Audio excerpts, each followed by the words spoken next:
Hi everyone! It's me, Sabrina Yu. Sa mga hindi pa nakakilala sa akin at sa mga nakakilala na sa akin, ay nako, hindi na ako magpapakilala sa inyo. De charot lang. So alam niyo na yan. So yun na nga. For today's video, ay magka-Q&A tayo. Pero, itong Q&A ko is dalawang question lang. At itong dalawang question na to, since wala naman nagtatanong, ako na lang din gumawa ng tanong. At syempre, sasagutin ko. Handa na ba kayo? Alam kong hindi pa, de charot lang. So, ayun. Handa na ba kayo? Let's do this. Come on! So, ito na nga, guys. Mga Lodi Bells, mga Mare, mga Pare. Ito na ang question number 1 natin. Why you choose streaming?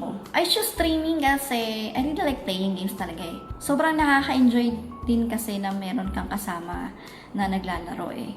Diba? So, ito na nga guys. Ito na ang number 2. Last question natin. Nabitin na ba kayo? Siyempre hindi. Hindi ko kayo bibitinin.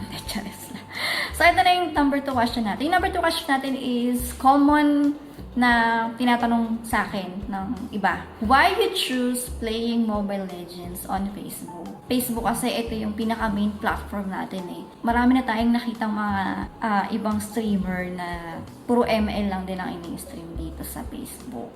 Which is ito na yung main platform natin.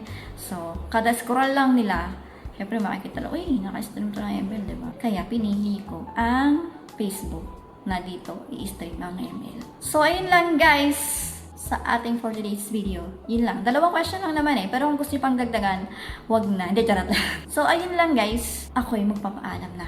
See you ulit on my next video. Bye-bye!